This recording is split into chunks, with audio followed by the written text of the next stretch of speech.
some mechanistic stuff from the mind division here, just to whet everyone's appetite and give a sketch of how we think about these things from the point of view of clinical psychiatrists. And then we're going to hear from you about, the work of you and your colleagues over the years on negative affect and hyperkatifeia. And then we hope to have lots of time after that for discussion. This is sponsored by our chosen center, which is a new center at the university that has the goal of bringing investigators together from different groups, different parts of the university, different groups around the country to develop collaboration. So we hope to spark some new ideas. Sounds good.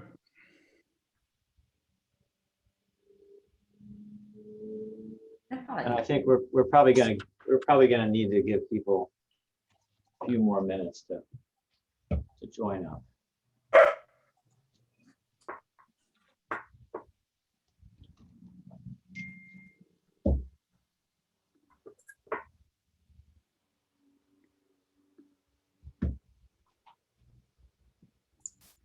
So how's everybody doing? Fran, how are you? Yeah, thank you for asking. Yeah, pretty good, pretty good. We're, it seems like life is somewhat returning to normal, which is good.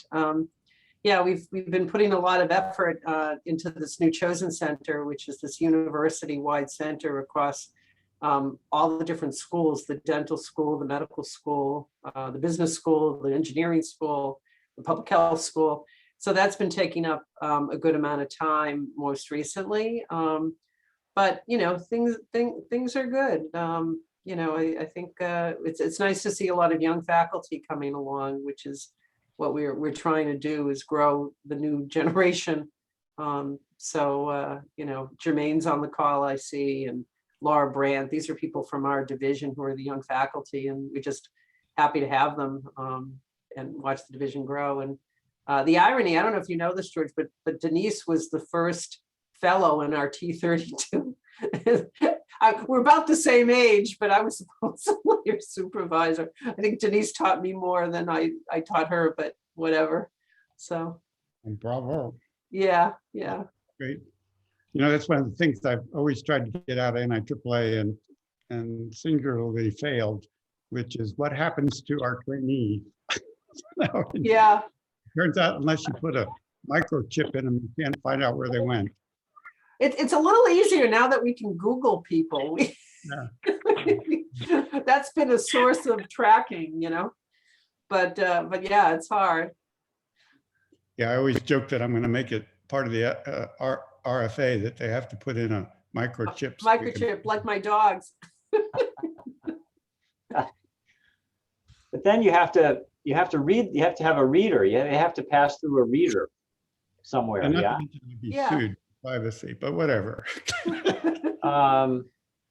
Yeah, their Apple Watch would probably be another way. Some kind of a plant in their Apple Watch where you would always somehow know where they were and what they were doing, maybe. We're going with a lower tech option, which is the Orchid ID. Oh, well, I got an Apple Watch for Father's Day, and I've had a low-tech Timex all these years, so it's going to be an adjustment. See how it goes. I watched a symposium at RSA this week on at least two talks on the Skine backtrack, blood alcohol skin sensor. Oh yeah. It actually works. The problem is they haven't been able to translate it with an algorithm yet into actual blood alcohol levels. But if you want a yes or no answer, and it does follow the breath analyzer with the delay. So it was an interesting symposium. So I can't tell what's happening. There's about 47 people probably gets on the started. call and waiting. Oh, I see. All right. So because I only see I only see the half a dozen of us, but all right, great. Let us get started. So thank you all for joining our session, Deaths of Despair, Negative Affect, Hyperkatifeia, and I'm sorry, George, I'm not pronouncing it right, addiction, and co-occurring psychiatric disorders. And this session is intended as a brainstorm on the future of comorbidity research. And we're very pleased to welcome George Koob, Director of NIAAA, and thank him for taking some time to spend with us on this. The motivation for this is, I think, for many of us in clinical work, in clinical psychiatry and clinical translational research, been doing work on co-occurring psychiatric disorders for many years, diagnosis, treatment. But the opioid epidemic and the notion of deaths of despair and what it represents has, for me and others of us, I think, really brought back into focus the importance of studying psychiatric comorbidity. And in that vein, the work that George and his colleagues and others have been doing on the mechanisms of addiction and the role of negative affect and hyperkatifeia in addiction is very intriguing, and I think we want to try to think about that in relation to the work that we do clinically. And so this is a Ballantine that illustrates the overlap, but also the distinctions between the types of patients we see. So it shows there's a great deal of overlap, as we know, between substance use disorders and depression and other psychiatric disorders such as ADHD and PTSD, which are prominent in substance use disorders and have distinct treatment implications. And Dr. Francis Levin and Denise Hien are going to talk about those two. So there's a lot of overlap, suggesting the idea of a common mechanism like negative affect, but also to appreciate the heterogeneity of the clinical populations. Just a brief introduction on the Chosen Center, which is the sponsor of this session. This is the Center on Healing of Opioid and Other Substance Use Disorders. This is a new university-wide center that we've established at Columbia in the wake of the opioid epidemic, and its mission is to convene workers from diverse fields across the university and beyond to stimulate new directions in research toward solving problems of substance use disorders. And that's what we're here to do today, really, is to make connections across fields, try to stimulate new ideas for research. Co-senior directors, including, in addition to Dr. Levin and myself, Dr. Nabila Elvasel from the School of Social Work and the Social Intervention Group, and Murdoch Riley from Medicine, and from the Irving Center, which is Columbia's CTSI. So we really have broad representation across the university. So here's the schedule for today. From now until about 4:30, we're going to hear brief summaries of clinical translational research on comorbidity. I'm going to talk for a few minutes about depression. Dr. Francis Levin, Chief of the Substance Use Division here at Columbia Psychiatry, will talk about ADHD. Dr. Denise Hien, who directs the Center at Rutgers on Alcohol and Substance Use Disorders.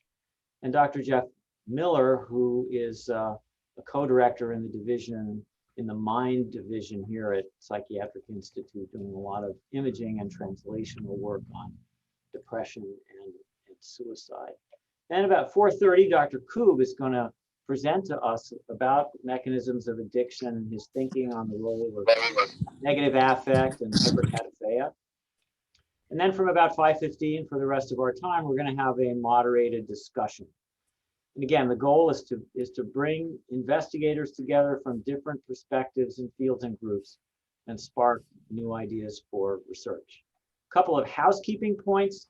Please put your questions in the chat. We'll be monitoring the chat, and we will call on you at the point that the discussion occurs. And please mute your microphones unless you are posing a question or comment, in which case unmute and then mute again. Okay, so I'm going to make a few comments now to kick us off about what we know about co-occurring depression and substance use disorders. So depression, of course, is very common with co-occurring substance use disorders. And looking back on it, I think a lot of what we know, although there's been a great deal of research on this, about depression and substance use disorders is summarized or reflected in this one study from Mark Shukett and Sandra Brown from 3 decades ago. And this is a relatively large study in which they looked at alcoholic veterans who were admitted to an inpatient unit and studied over 3 to 4 weeks of enforced abstinence on the inpatient unit. The vertical axis here is their Hamilton Depression Scale scores, 10 to 15 being mild depression, 20 to 25 more severe. And here you have admission in week 1, 2, and 3. And what you see in the 2 brightly colored lines is that the majority of these patients' depression gets quite a bit better over the course of 3 weeks of abstinence, both patients that had no diagnosed depression when they were admitted and patients that had what was called a secondary depression, which might be a proxy for what we now call substance-induced depression. So a lot of depression symptoms at baseline, a mean score of 15, but that improves quite a bit in most of these patients, except for the red group up top, which is the group that was diagnosed by history with a primary depression, which in this study was defined as depression that preceded the onset of substance use disorder. It's what we would today probably call independent depression, according to the DSM. This depression does not get better during abstinence, and you would argue probably requires specific depression treatment. So a decade later, Dr. Levin and I did this meta-analysis of 14 placebo-controlled trials of antidepressant medication treatment for patients with co-occurring depression and alcohol or other substance use disorders. The studies had to have used a structured clinical diagnosis according to DSM. The patients had to be presenting for both alcohol and substance use disorders.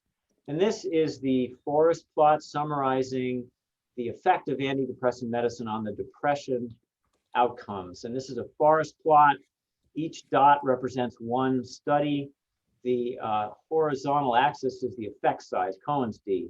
And effect sizes that are positive or greater than 0 reflect benefit of medication over placebo. And what you see here, there's 2 groups. There's a group on top, which has pretty impressive effect sizes, hovering in the greater than 0.5 range, which is a substantial effect size in the clinical world, half the standard deviation or more. And these were studies where the placebo response rate was low, less than 25%, meaning the improvement between baseline and end of study was small. And in these studies, there's a very clear benefit of antidepressant medicine on depression symptoms. And this group also, by and large, showed significant benefit in terms of reducing substance use.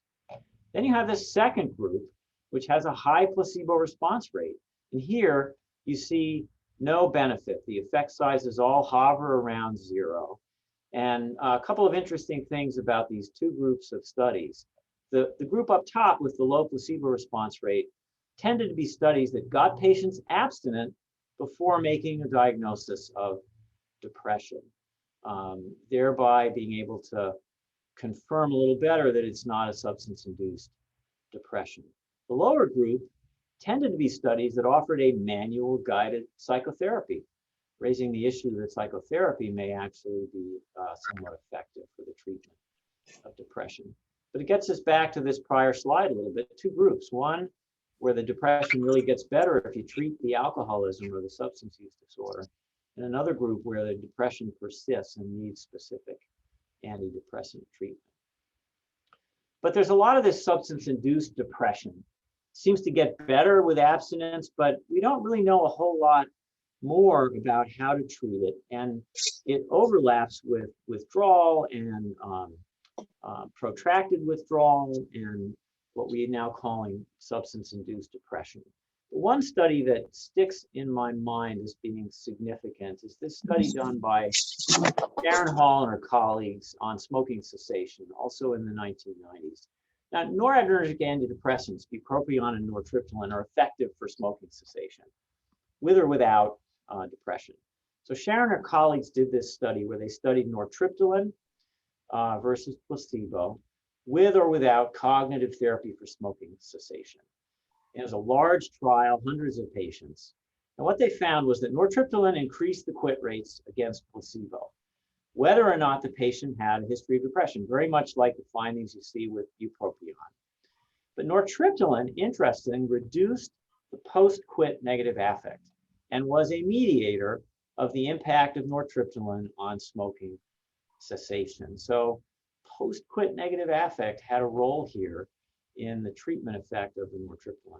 The cognitive behavioral therapy increased the quit rate in smokers with a history of depression, interestingly enough. So to summarize, depression is prevalent. We've always known that. There's independent or primary depression, and this doesn't improve with abstinence, and it seems to benefit from antidepressant medicines. And then much of the depression that we see in patients with alcohol or substance use disorders improves with abstinence. And is it acute withdrawal? Is it what we call protracted withdrawal?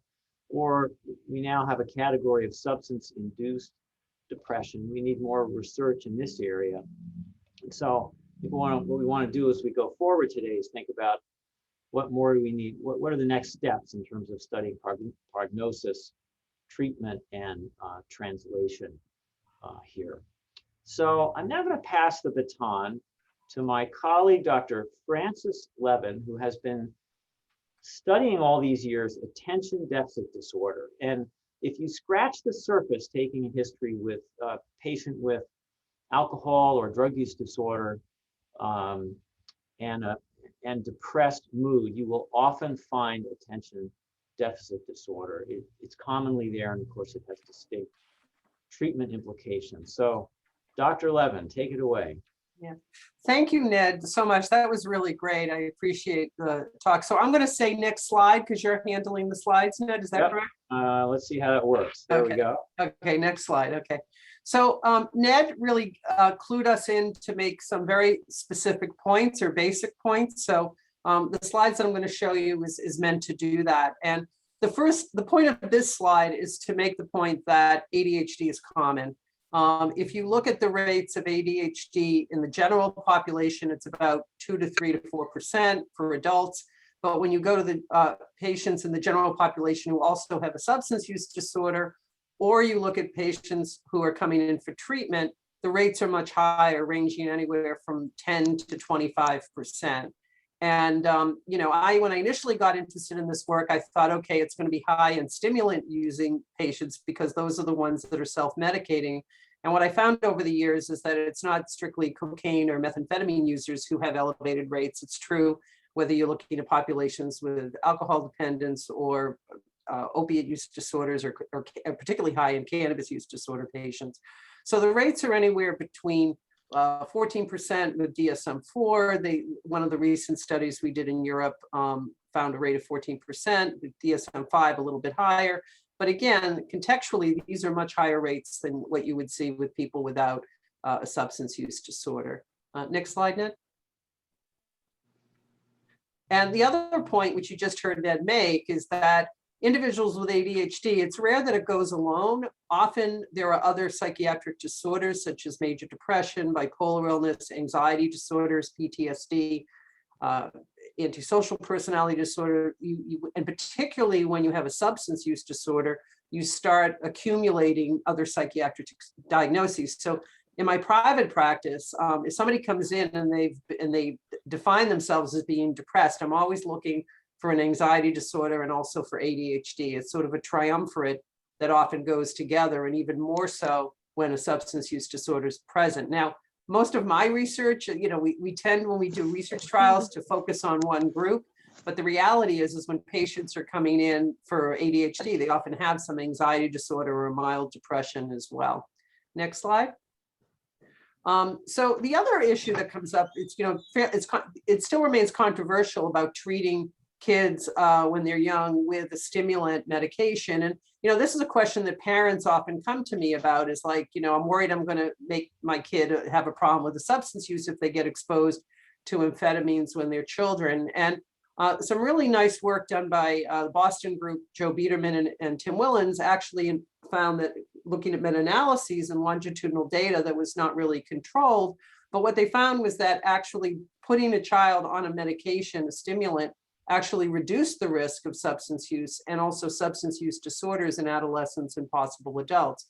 And then about 15 years later, a meta-analysis came out by Humphrey and colleagues, which found that while it's not more risky to put a child or an adolescent on medication or a stimulant in terms of increasing the risk of a substance use disorder, it also wasn't protective. So that was somewhat disappointing because we're always thinking about prevention strategies. I didn't quite feel as so convinced by that meta-analysis for a couple of reasons. One is they didn't control for when children are put on the medications, and more so, they didn't control and weren't able to control for duration of treatment. So if a kid had exposure for 1 week or 1 month, that was considered an exposure rather than the length of time that a kid was on medication. And now there's been numerous studies, large cohort studies, registry studies, claims data studies, all showing, and these are large samples, showing that with early and greater duration of treatment, it is associated with a reduction of substance use or abuse.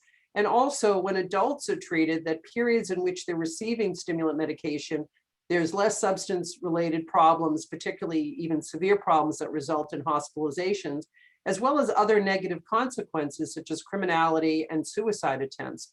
So treatment does seem to be protective. Now, of course, we all have to recognize the risk of non-medical use, misuse, or abuse of stimulants, because it is common among young adults. You know, up to 25 or 30% of young adults will have tried or misused a stimulant.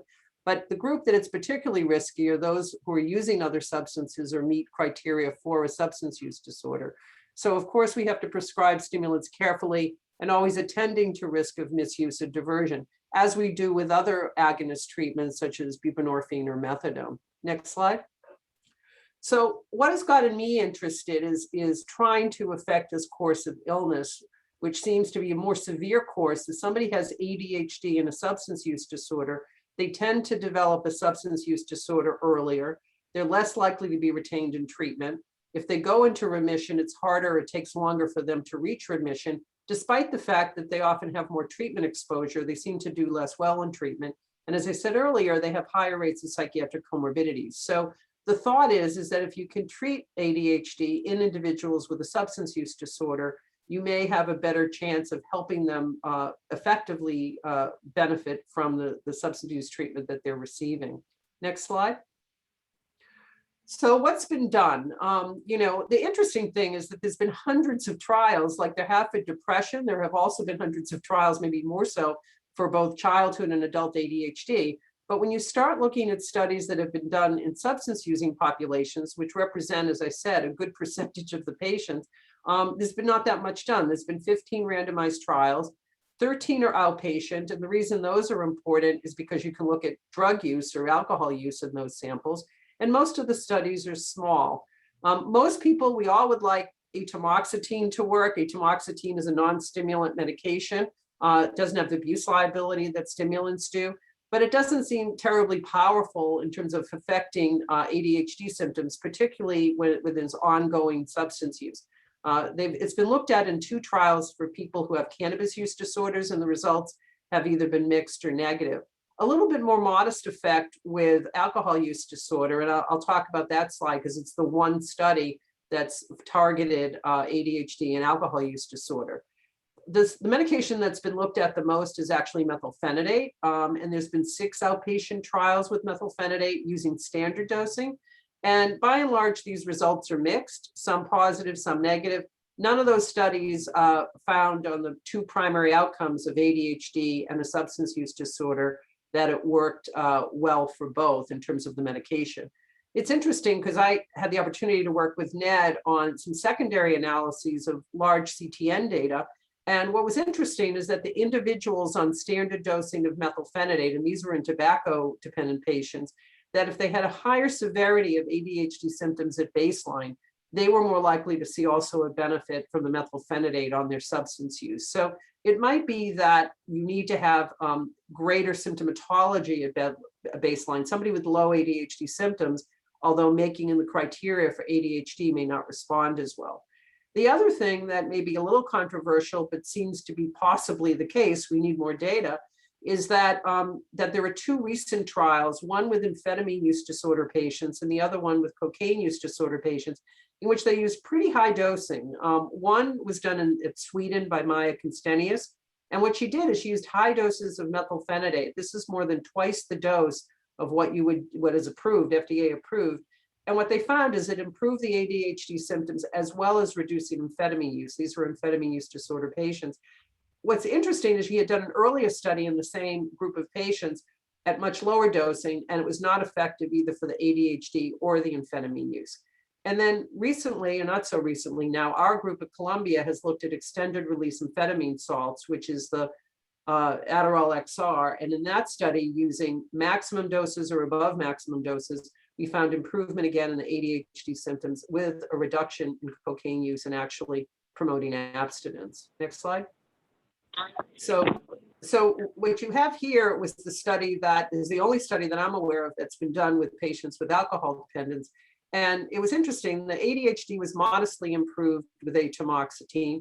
And again, pick your outcomes carefully, because the primary outcome for this study was time to relapse. Everybody had to be abstinent at baseline, which seemed like a good idea, but there was no difference between the two treatment arms, whether they were on placebo or atomoxetine.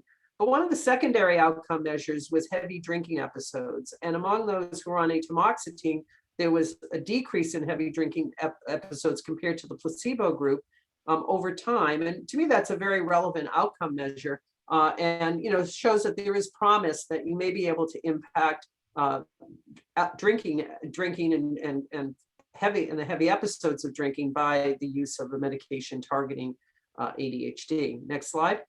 Similarly, like I said, we did a study at Columbia looking at high dosing of Adderall XR, and we found there was reduction in cocaine use in the treatment arms compared to placebo.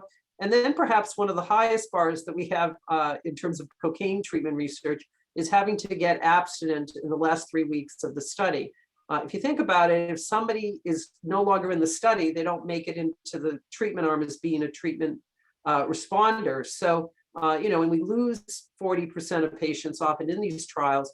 So the fact that 30% and 18% had 3 weeks of absence at the end of the study is really not too bad. Certainly not the majority, but much better than the placebo arm. So again, this high dosing seems to have been effective, and the higher the dose, it seemed to work better.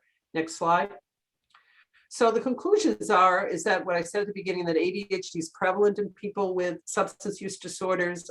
Treating children early and for extended periods seem to reduce the risk of substance use, and adults when treated have less substance-related problems. There's some studies showing treating ADHD in adults reduce substance use, but there does seem to be, and again, I'm only basing it on a few studies. We certainly need these studies replicated, but the larger effects seem to occur with stimulants compared to non-stimulants, higher dosing of stimulants, and higher baseline ADHD severity. But a lot of what I recommend or talk to people in the private practice world is based on clinical and patient responses that I get clinically, rather than based on these research trials, because there really isn't a lot of data yet to go on, and we certainly need more research on how to best optimize treatment. And last slide is just to thank Ned, is the staff that we work at STARS. This is from a few years ago because we haven't, because of COVID, but all of this work is only possible because of the team that we have in place, and I'm very grateful for that, and the support that I've gotten from NIDA and from people at Columbia. Thank you.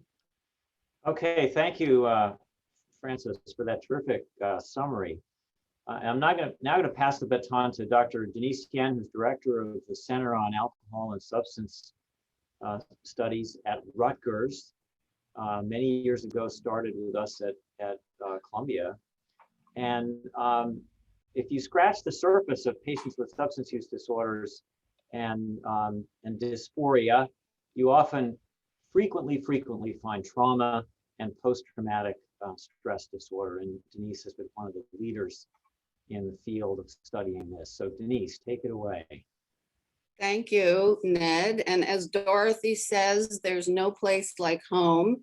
So I'm very pleased to be back. Thanks for the invitation and congratulations on the chosen center, and welcome, George. Looking forward to hearing from you too.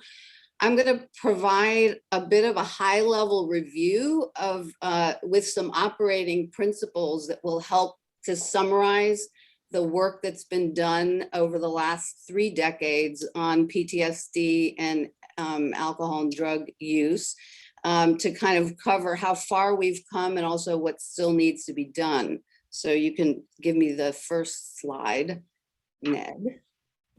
Thank you. In terms of scope of the problem, now more than ever, we understand the inequalities in trauma and addictions in our communities of color. Over the past 18 months, we've experienced a collision in 3 epidemics, which we call the core syndemic.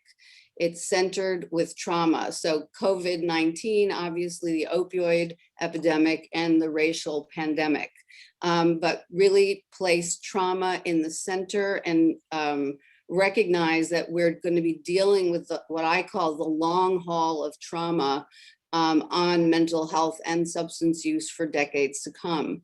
And so this already, this is my slide for epidemiology, but basically ties to what we know about the relationship between traumatic stress, post-traumatic stress and addiction, no matter which way you slice it. If you're 30 to 50% of our samples will have comorbid, if it's a military sample, a substance using sample, mental health sample. So for people with existing diagnoses, lifetime rates of PTSD are very high. And multiple comorbidities, just as Francis and Ned were both sharing, are more the norm than the exception. We also do know from genetic studies and large scale studies looking at health samples that there is a causal link between childhood adversity and the later development of substance use disorders. So that's not a question. I'll take the next slide. However, we really know less about the how answers, mechanism answers, and I think that's kind of the heart of what we're going to be talking about more and hearing from Dr. Koob in a little bit. But so we have recently drawn from the AA-RDoC model, which takes the RDoC research domain operating criteria, to highlight sort of 4 key areas that are neurofunctional domains that will help us in our translational work. And so we recently, a colleague, Teresa Lopez Castro, and others have published in Neuroscience and Biobehavioral Review just this past month, a paper that reviews all of the human translational research in the spaces of PTSD and substance use across these 4 neurofrontal domains. And we offer this as a unifying translational framework because what we really need is to have work that focuses on both the co-occurrence of PTSD and substance use disorders. We know that obviously there are deficits in reward processing for people with addictions. There are also deficits for those who have PTSD. And likewise, in terms of negative emotionality, executive function, and social cognition. These are all really important domains that will provide us with understanding of how substance use will develop as a consequence of exposure to trauma, or as partly, in response. And also, we really need to move the dial in terms of understanding the mechanisms of our treatment interventions and understanding much more about how they work and why do they work. So we're sort of still just kind of, reaching out in the dark in terms of really a more nuanced understanding. And so I'm really looking forward to, more focus in these areas that can help us advance treatment. And next slide. So what do we know about treatment?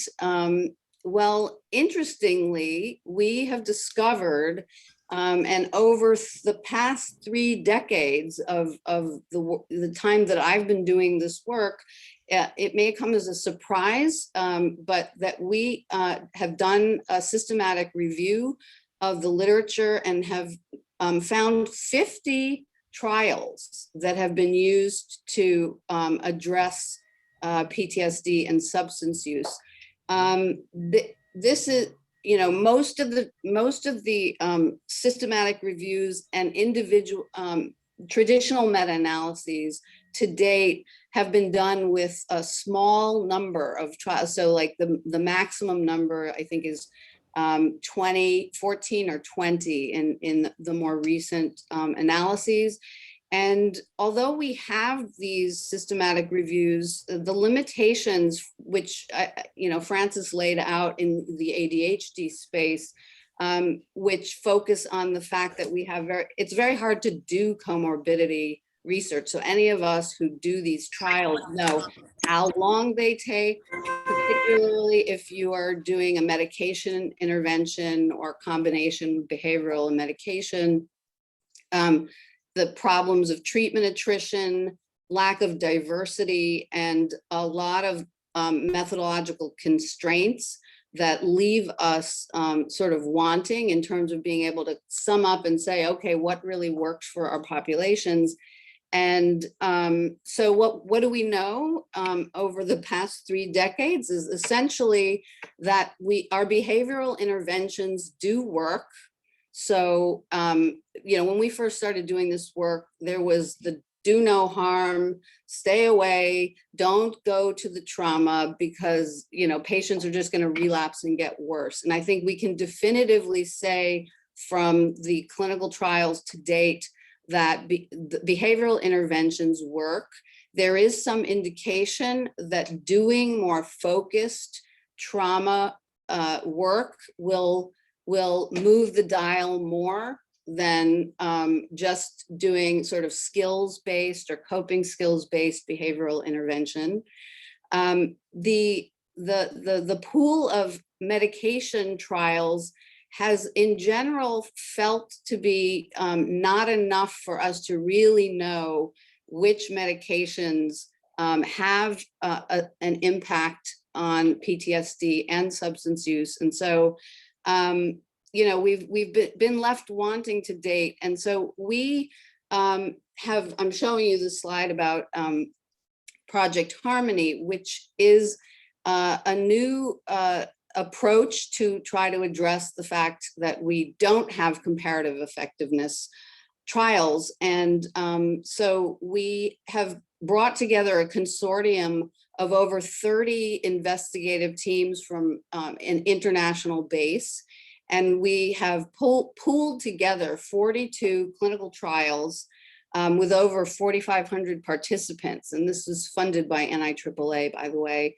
And my MPI colleague, Antonio Morgan Lopez, but we have a very large team, but is here, I think, on this call today. But we're basically pooling together the data, doing what's known as a meta-analysis with individual patient data. So unlike a traditional meta-analysis where you're sort of pulling the means and standard deviations from each trial, this is taking the actual data from each of the clinical trials that in and of themselves are usually under 100 participants, and pooling them together using integrative data frameworks to harmonize the outcome measures and, well, all the measures, and then using propensity score weighting to create kind of randomization. And so we call this model or framework a virtual clinical trial.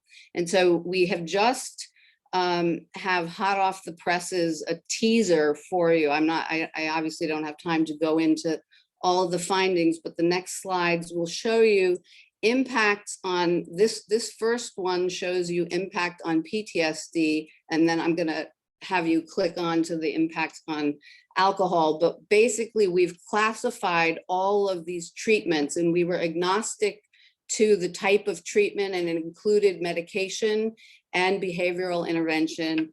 But we have 8 different categories. And what you see here is, and basically I'll just tell you the end of the story. It's very good news. And that is that there are no wrong doors, but some doors are better than others.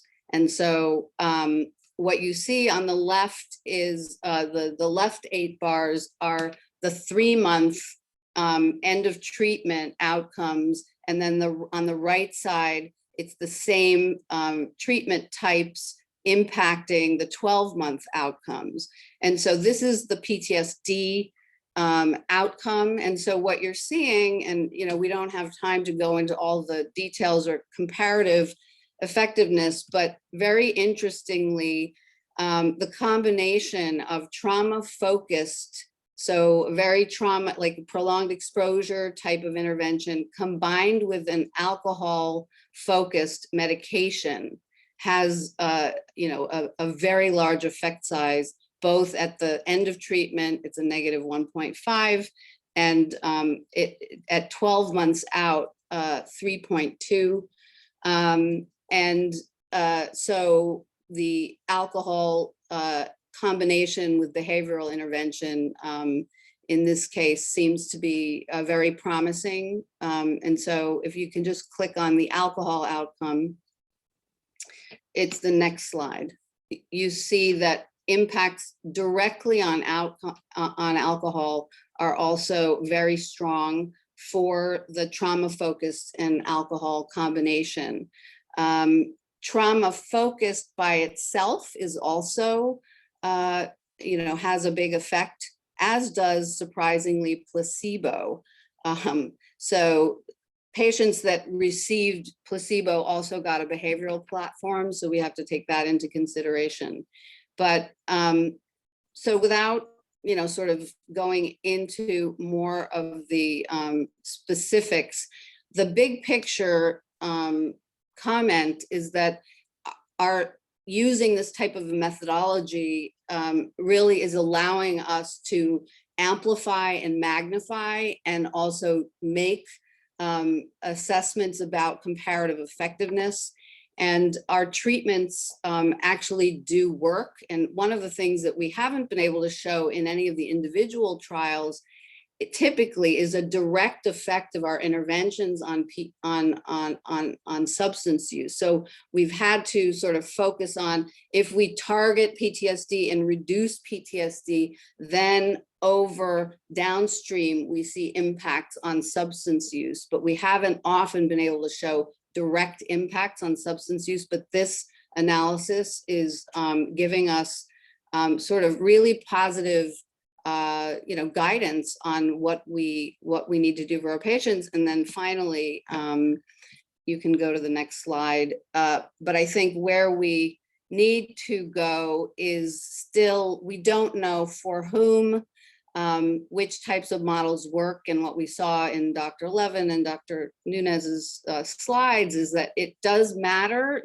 like baseline characteristics do matter. And so the idea of how do we figure out which treatments to match which patients with, even if we know that the treatments work, they don't work equally for all patients. And so that's one of the major issues that we still need to resolve, as is the larger question of mechanism. How do these things actually work?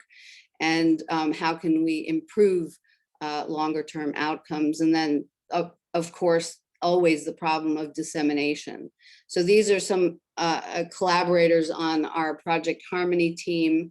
And I think I have one more slide, and that's it. Yeah, that's where you can find me at Rutgers. And thank you. Thank you, Denise, for that terrific summary. And now for our fourth presentation, we're going to shift gears a little bit. Jeff Miller from the Mind Division here at Psychiatric Institute is going to talk briefly about suicide risk, but start to get into mechanism in terms of negative affect and the kappa opioid receptor system. So Jeff, Thank you, take it Ned. away. Thank you so much. Yes, so just as a brief overview, I'd like to speak a little bit about suicide risk and following the theme, thinking about comorbidity between substance use and the phenomenon of suicidal behavior. And then I will shift gears a little bit after this first slide and speak about some of my work related to the kappa opioid system that has relevance to depression, potentially to suicide, and also to co-occurring substance and mood disorders. So the graph, the really distressing graph on the left-hand side of this slide is, I think, likely familiar to many of you.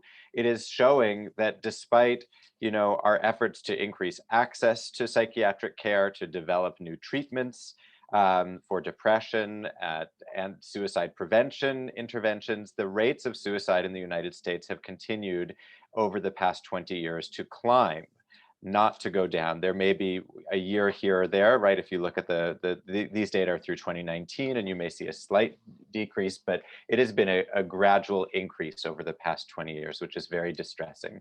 And I think that, perhaps when the lay public, and certainly myself as a depression researcher, when people think about psychiatric conditions associated with suicide risk, mood disorders certainly pop to the top of people's minds. And there's no doubt that major depressive disorder and bipolar disorder are potent risk factors for completed suicide.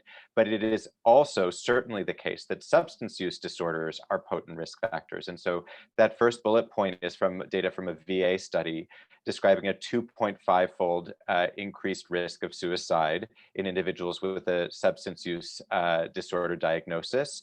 And in that study, it was an even more potent risk factor among women than among men.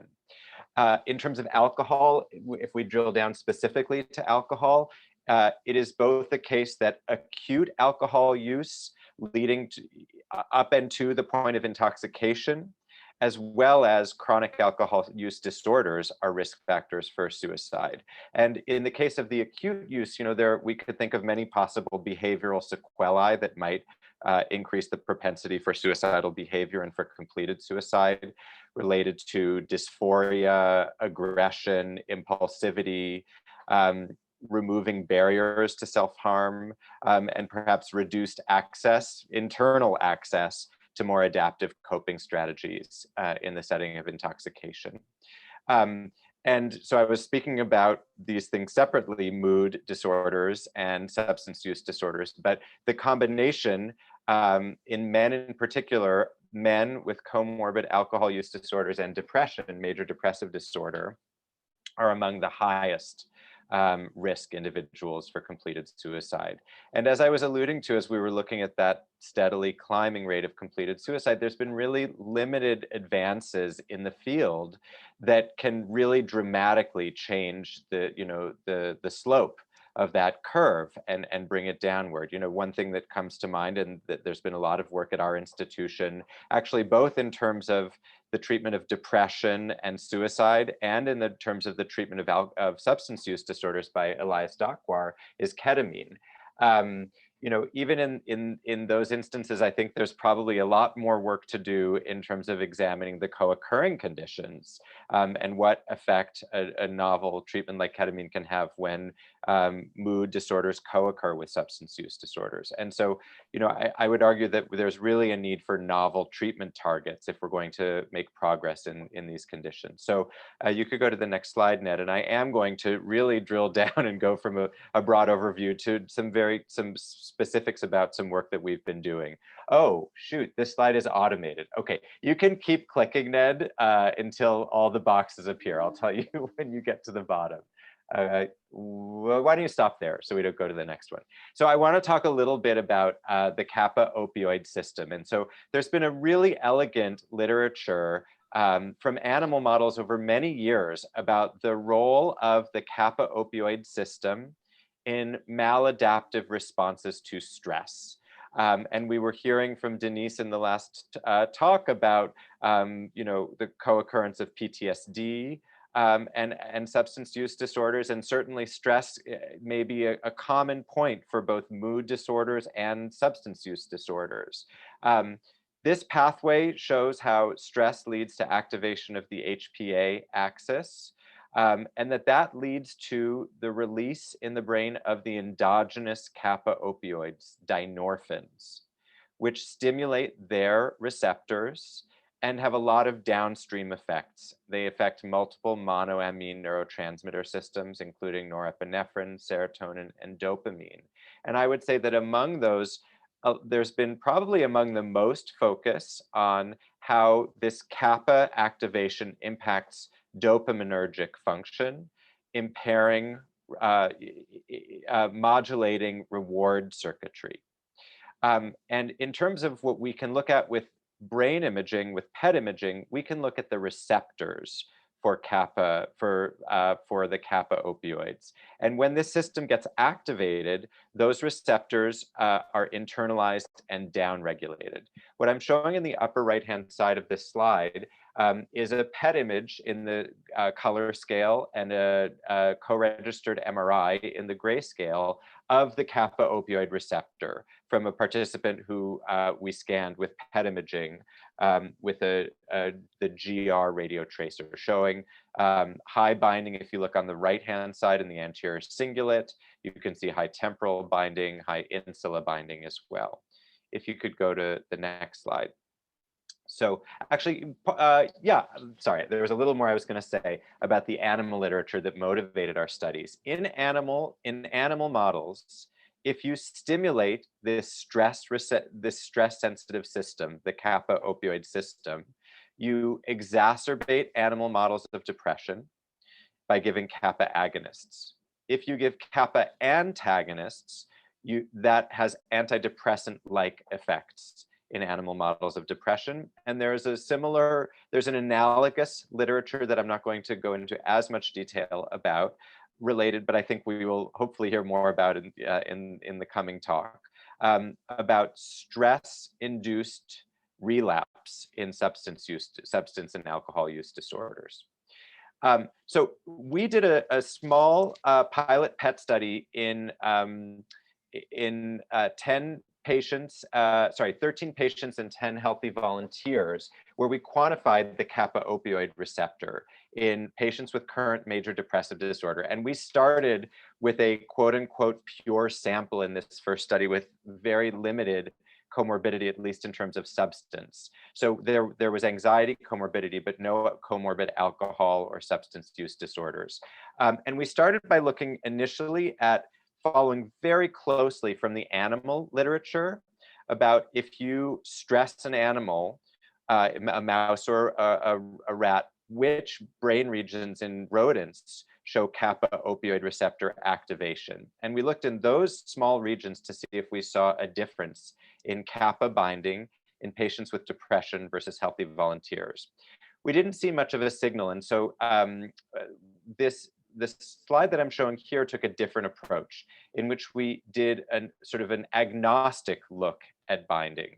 We used ICA, independent component analysis, to identify 3 correlated sets of brain regions whose kappa opioid receptor binding was correlated with another. And I'm showing you on the left-hand side of this slide a set of regions whose kappa opioid receptor binding is highly correlated, that includes the anterior cingulate, the insula, the superior frontal gyrus.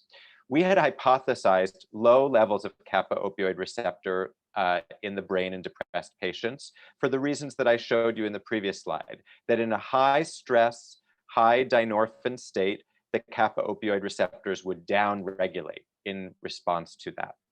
While we didn't see that comparing groups, the depressed versus the control groups, what we observed in this set of brain regions was a strong correlation, an R of 0.85 and a p-value that survived correction for multiple comparisons between kappa binding and depression severity in the hypothesized direction, such that patients with higher depression severity had lower levels of binding, and patients with lower depression severity had higher levels of binding. One thing I would say about this is that, these regions, insula, anterior cingulate, dorsomedial prefrontal cortex, were not some of the regions that we had previously initially hypothesized, where we were thinking more about like regions more classically related to reward. You could go to the next slide. We also looked at the relationship between the HPA axis and kappa binding by doing a social stress test in which we looked at salivary cortisol. And we found some trend level relationships between kappa opioid receptors and cortisol responses during the Trier social stress test, which is translating some of the earlier work in animal models about how the kappa system is stimulated by the HPA axis to humans for the first time that we're aware of. You could go to the next slide.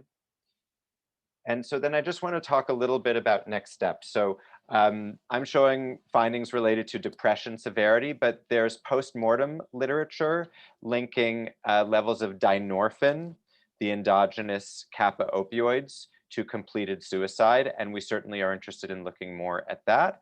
And then the bottom set of bullet points is about a set of pilot experiments that we're planning in collaboration with several people on the call to really start getting at the comorbidity. And to look at whether the kappa opioid system may be particularly perturbed in individuals who have co-occurring depression and alcohol use disorder. And so that's something that we hope to begin acquiring pilot data on soon. Thanks very much for your time and interest. Jeff, thank you very much for that fascinating presentation. And we are now going to shift gears again. I'm going to stop sharing, and I want to welcome Dr. George Koob, Director of the National Institute of Alcoholism and Alcohol Abuse, one of the preeminent neuroscientists of our generation, and focused particularly on the study of mood and stress and behavior, and particularly substance use disorders, and has particularly focused our attention on negative affect and hyperkatifeia. And so we look forward. Thank you very much, George, for joining us. Take it away.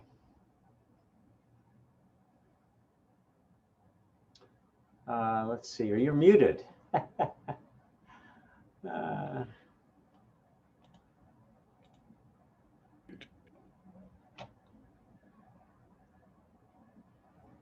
Still muted. Yes. Sorry about that. There we go. So is it Ned or Ed? It's Ned, but I'll answer to just about anything. But yeah, I was given a nickname as a child, and that, there you go. So it's Hyperkatifeia. I'll explain in a minute.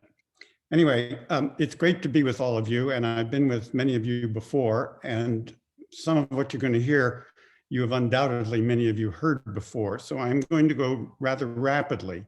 And for those of you that I go too fast, I just want to remind you of what I get at ASAM, American Society of Addiction Medicine, every year, which is, that was a great talk, Dr. Koob. It's the 6th time I've heard it, and now I think I'm getting some of it.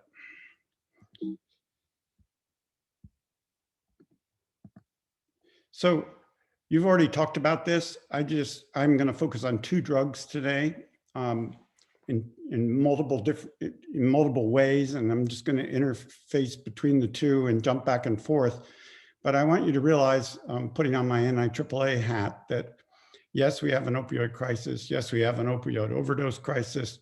There are 2 million individuals with an opioid use disorder in the United States.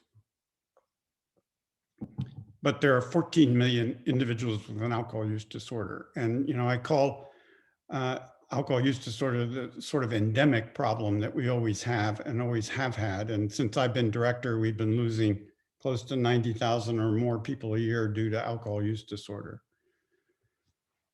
And then I want to remind you of where the deaths of despair came from, the now seminal paper of Ann Case and Angus Deaton in 2015, where they observed this increase in mortality in a specific subgroup of white Hispanics, non-Hispanics, 45 to 54 years old.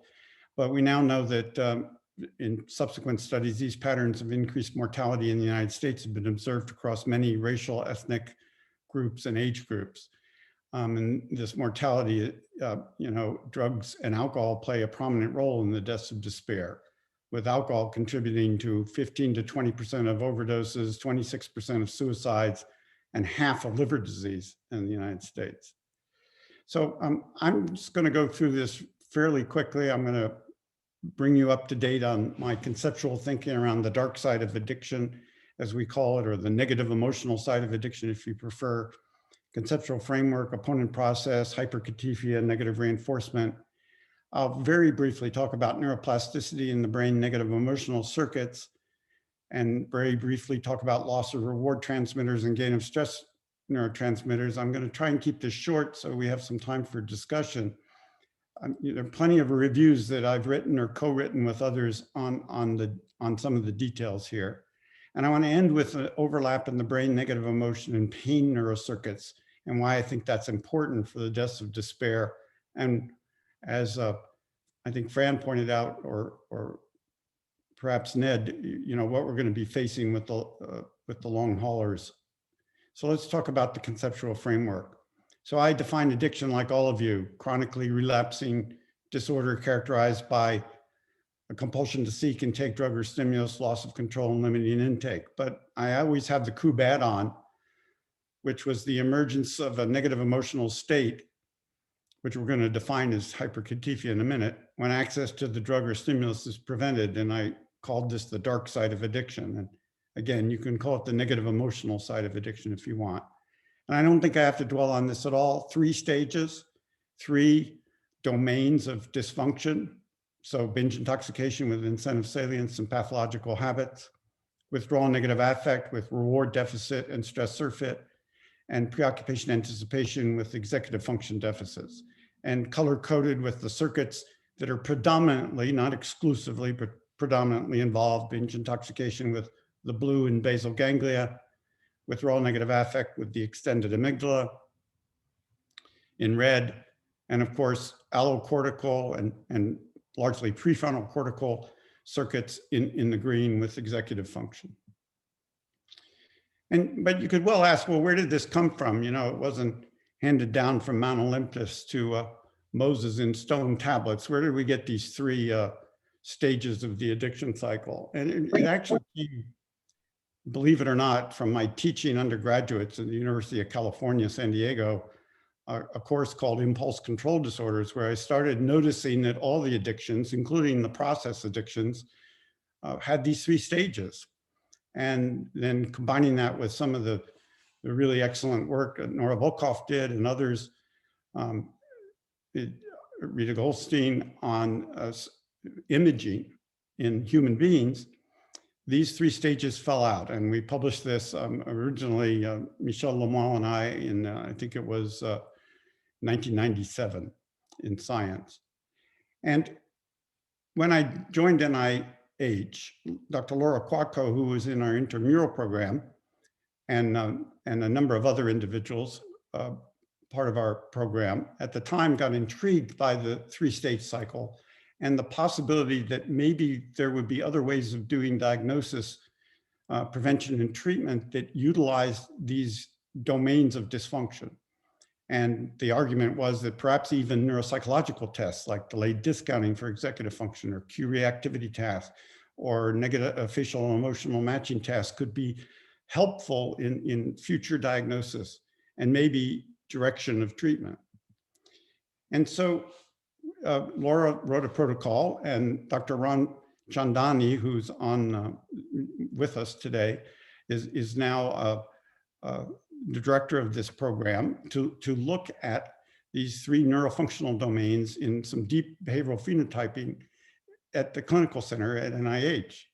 But Nora, in one of our meetings, said, well, wait a minute, you've already had quite a few patients pass through the clinical center. So why don't you take those patients and do factor analysis? And so that's what Laura did. And so she took 454 patients from 2015, 2016 at the clinical center at NIH, and did a factor analysis of this large, diverse clinical sample. And the study showed that the the three domains fell out: incentive salience, negative emotionality, and executive function. And then using a mimic approach, the multiple indicators, multiple causes, early life stress and sociodemographic predictors were also identified, and you see them here in this diagram. And I might add that Vijay and colleagues now in the intramural program have followed up with quite a few studies looking at the interactions between negative emotionality, executive function, and incentive salience. And some of those studies are well underway and were presented at the Research Society on Alcoholism meeting.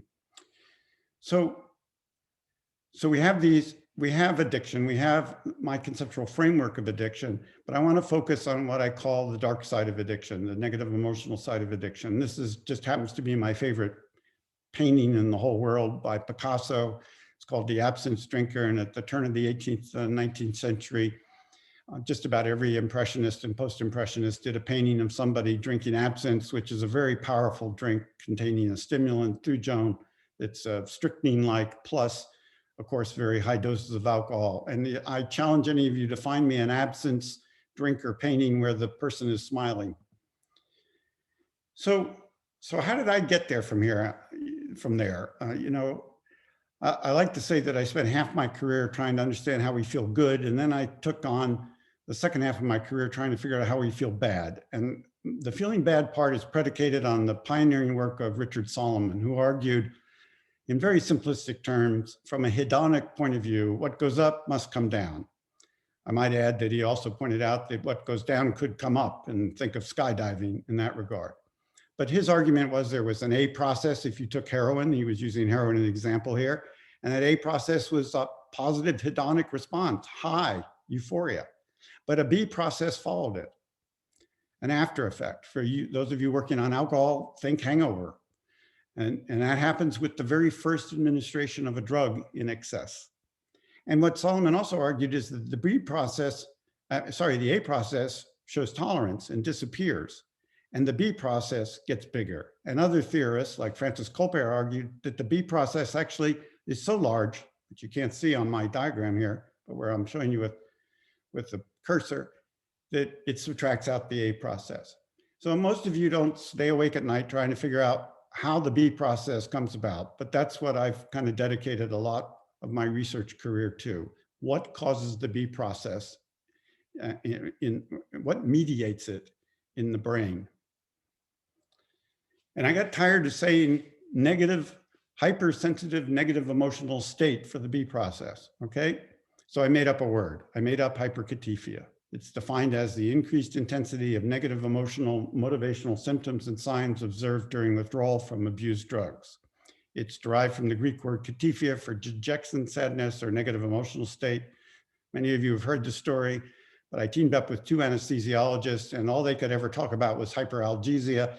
And I was jealous. I wanted my own word. I called up my brother Steve, who is an archaeologist conservator, speaks Greek fluently. And he said, well, the word for sadness in Greek is katifeia. I've stuck hyper on it, and there you go, okay? And it's hypothesized to represent elements such as dysphoria, irritability, alexithymia, or simply symptoms often described as ill at ease, uncomfortable within one's own skin, or simply not hedonically normal. Symptoms historically difficult to define. Now, one more thing for this group. I don't mean symptoms that meet the criterion for medication or a major treatment for affective disorders, okay? This is, you know, where the Hamilton or the BDI are below that threshold, but the subject is not tiptoeing through the tulips either. And obviously, as Ned showed in the Venn diagram, this hedonic dysregulation overlaps with major depressive disorder, and there are many common elements. But I would argue that this is a common symptom of withdrawal from all drugs of abuse, both acute withdrawal and protracted withdrawal or protracted abstinence. And of course, it begs the question of another source of reinforcement in addiction, and that is negative reinforcement, where you're taking the drug to get rid of the withdrawal state, the hyperkatifeia, that the drug caused.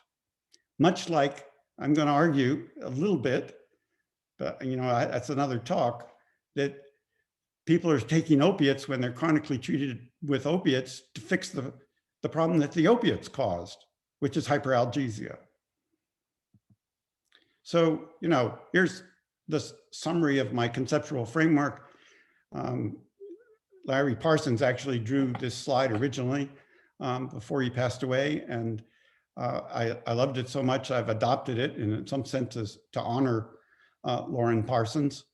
But you know, I don't deny reward plays a role in addiction, but I believe relief also plays a role in addiction. And I think that, you know, protracted abstinence and relapse can feed back not only to reward, but also to relief. Think of stress-induced reinstatement or stress-induced relapse. And so the loss of control and compulsivity in addiction, I would argue, it comes from the development of incentive salience and pathological habits for drugs, the development of reward deficits and sensitization of stress neurocircuits, and compromised executive function. So what are those circuits? Well, this is the extended amygdala. Most of you know it. The focal point is the central nucleus of the amygdala, but also a prominent role for the bed nucleus stria terminalis. More and more interest in that structure, I might add. And I've turned the nucleus accumbens red here, even though normally it would be blue, because that's what mediates incentive salience.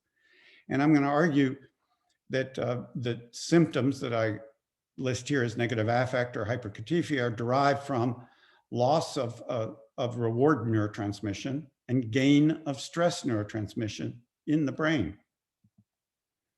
And this comes from a conceptualization that Floyd and I made in our original science paper on addiction and the neurocircuitry of addiction. Actually, if some of you go back and look at this paper, you'll see there's a circuit there.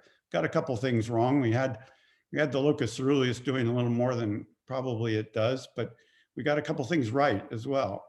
And one of the things that we argued is that there are two types of adaptation: a within system adaptation defined as a process by which the primary cellular response element to the drug would itself adapt to neutralize the drug's effects. And persistence of the opposing effects after the drug disappears could produce this adaptation or contribute to hyperkatifeia. And, you know, I'm going to just show you this one slide of data, but this has been done in 2 different labs, 2 different countries, 2 different methods of administering morphine. But if you precipitate opioid withdrawal in a rodent, extracellular dopamine levels in the nucleus accumbens plummet, okay? Not only do rats hate getting naloxone when they're dependent on opiates, just like humans, but their dopamine function is compromised. And so this is work of Bart Hobel and also Jessa and Rossetti and Jessa. And I think most of you are well aware that there's plenty of human imaging data suggesting that most major drugs of abuse produce blunted responses to methylphenidate challenge in PET studies, some of the work of Nora Volkoff, but others at Yale, and also a constituent kind of long-lasting decrease in D2 receptors.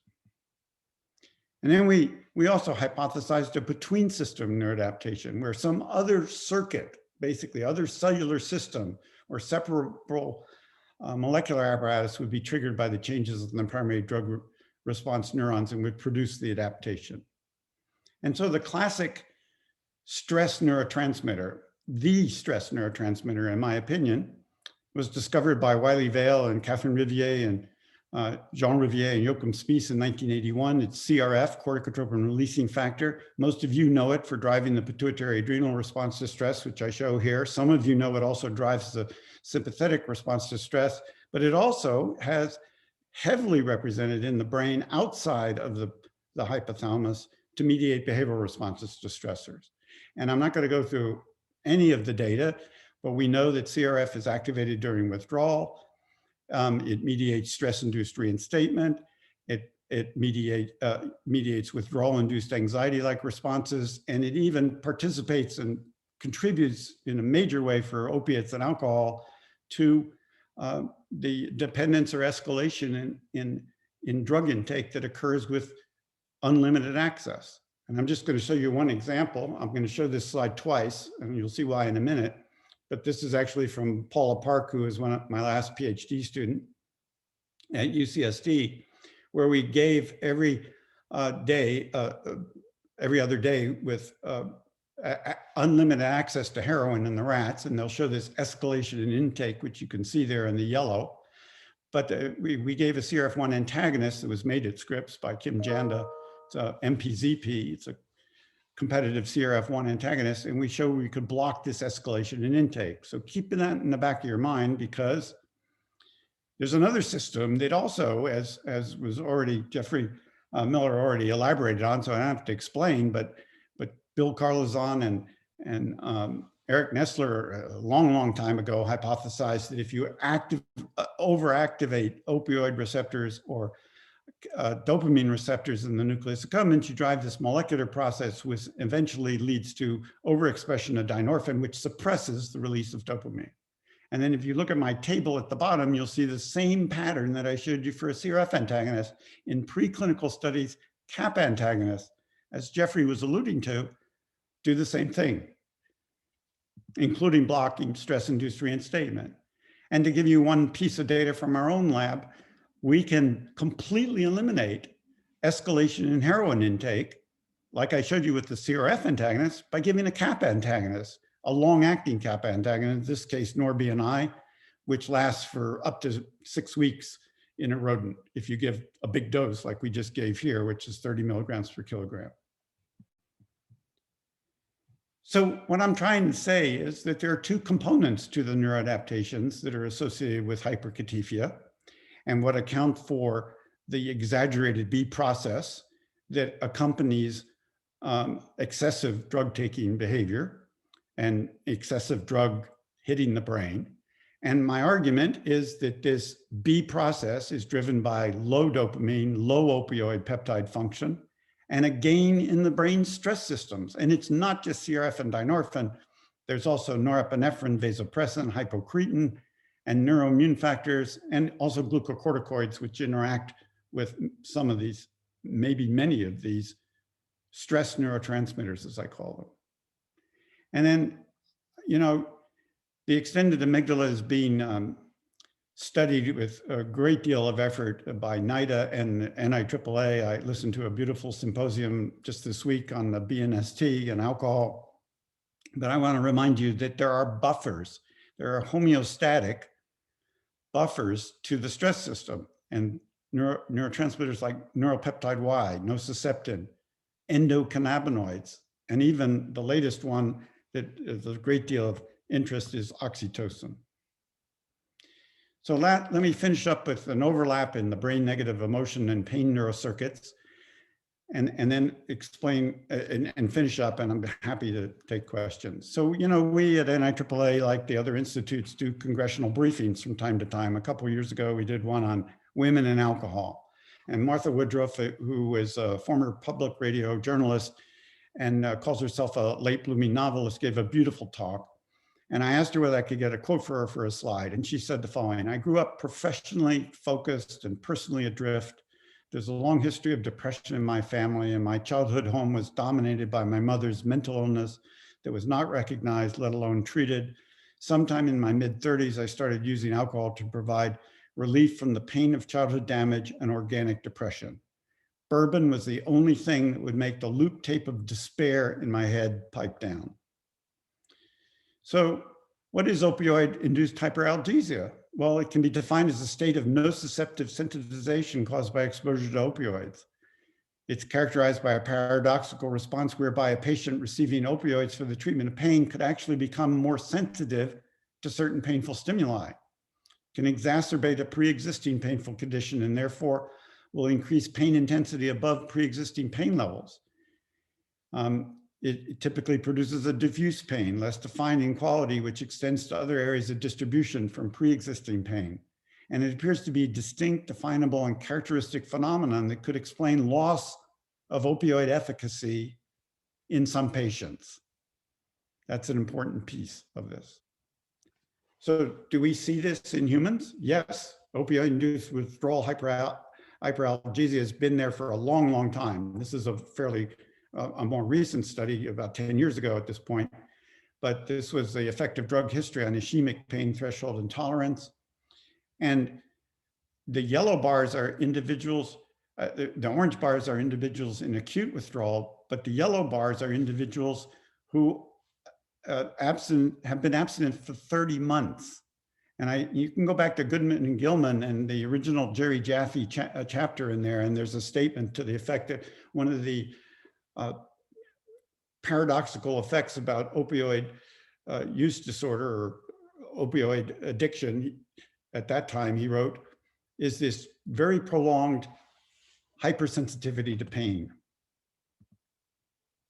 But you see the same with alcohol. And here, 30 male patients undergoing acute withdrawal from alcohol were compared to controls. The more severe withdrawal patients showed a higher electric pain sensitivity, lower pain threshold, and thermal pain threshold intolerance that correlated with depressive-like symptoms.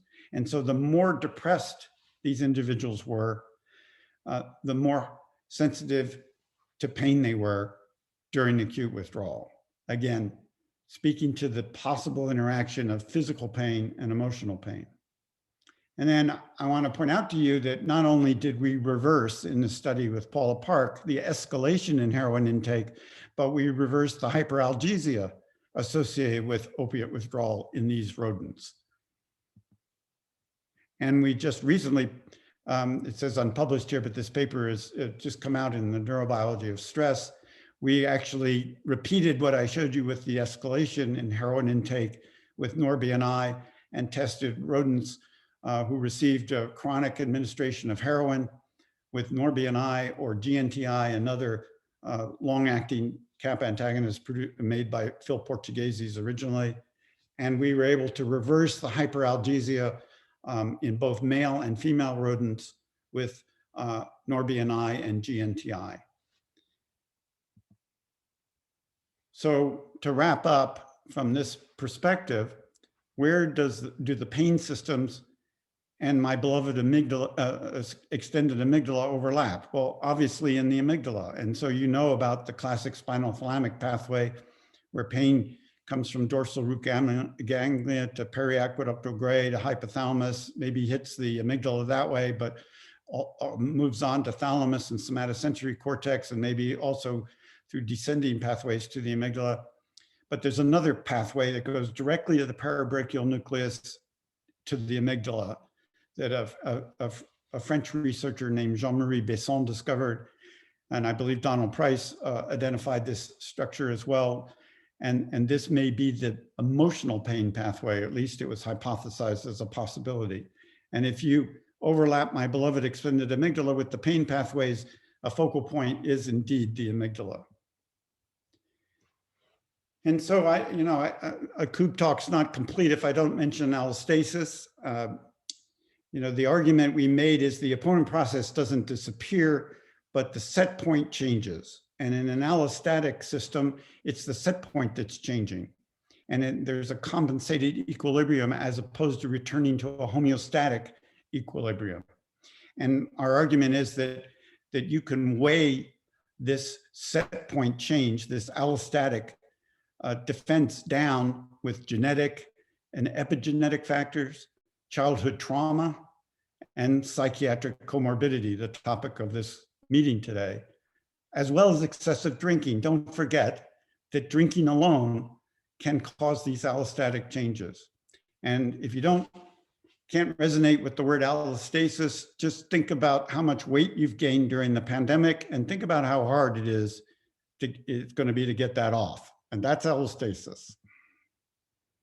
And this is my deputy's favorite cartoon, Alcohol and Mental Health, the elephant in the room. Alcohol misuse correlates with poor mental health. The cartoon says, I'm right here in the room and no one even acknowledges me.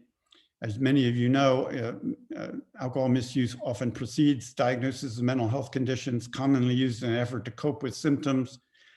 PTSD is a case in point. In the end, it makes prognoses worse. And similarly, mental health conditions complicate the treatment of AUD, and you already heard a good bit about that. And we just published this late last year. Ned Kalin wanted a cover commentary for the special edition on addiction for the American Journal of Psychiatry, and we made the argument that I've just made with you that there are loads on hyperkatifeia that COVID-19 may be an additional load. We are picking up a good bit of drinking to cope with stress in about 20 to 40% of individuals during the pandemic. Another 20 to 40% are drinking less, but those that are drinking more are drinking to cope with stress. And presumably it's the isolation and boredom associated with the pandemic that has been driving some of this contributing to some of this hyperkatifeia. So, you know, I'm not going to go through this in detail. I've told you about impulsivity, compulsivity, and loss of control, and the 3 stages of the addiction cycle. I want to emphasize that individuals with addiction are miserable. And I've termed this hypersensitive negative emotional state, which I got tired of writing, as hyperkatifeia. A loss of control in the dark side of addiction involves hyperkatifeia-driven negative reinforcement via loss of function in reward circuitry and a gain of function in stress neurocircuitry in the extended amygdala. Withdrawal from drugs of abuse causes pain, both physical and emotional pain, and the significant overlap in the engagement of brain circuits mediating negative emotional stress, hyperkatifeia, and pain may be hypothesized to explain the role of alcohol and opioids in deaths of despair and the effects of social isolation caused by COVID-19 pandemic. And I don't think I have to tell you all that if you talk to pain docs, they're going to tell you that physical pain can cause emotional pain and emotional pain can cause physical pain. And so I think addiction is a fertile ground for this interaction. So I have a lab at NIDA, Leandro Vendroscola, who's done some of the salient work on that I showed you with the escalation in drug intake and the glucocorticoid interactions that we didn't have time to show, and the stress system. And then Renata Marchette did the work on the hyperalgesia and the kappa antagonists. But we have a great crew of people, and it really is a fun part of my NIH experience. So thanks a lot. And I'll stop yabbering, and I'm happy to answer any questions. I think I went through that pretty quickly. George, thank you so much. Yeah, we've read your work, but it's just terrific to hear it. And it stimulates thinking in so many different directions. And so we're now going to open the floor up to comments and questions. And we have folks working in the group that are working on pain, folks that are doing imaging. I would recommend put your questions in the chat, or there are a small enough number of us, raise your hand and speak up, but you have to go on camera to do that. Now, Nasser Naqvi, Dr. Naqvi, I know you had a question prepared already, so why don't you go ahead and share your screen? I think you have a comment and a reaction and a question.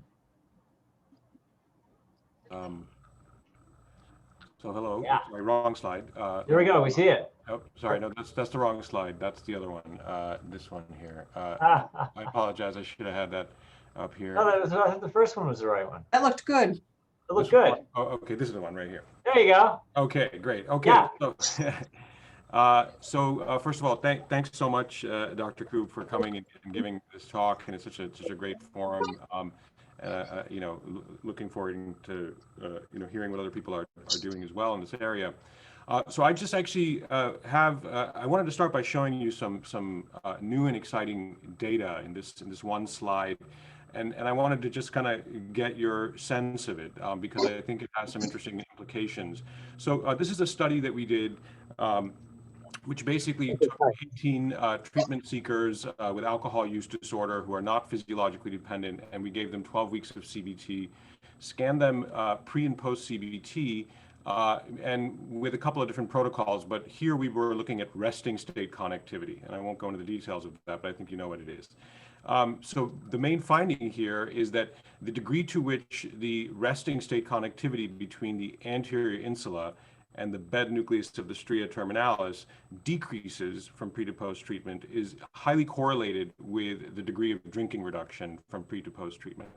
Now, this, we actually found this we were focusing on the insula a bit, and we were looking at where the connectivity patterns are, and this came up, right? So this wasn't necessarily a prediction that we had, but it was a very intriguing preliminary result.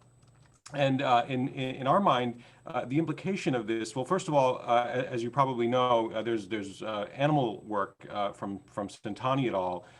That shows basically looking at this connection, and basically they found that the connectivity between the anterior insula and the bed nucleus of the stria terminalis is essentially strongly influences or is a neural substrate for or regulates, and we can talk about what that is, a neural substrate for potentially a hyperkatifeia type phenotype, with a kind of a negative emotionality phenotype that they found.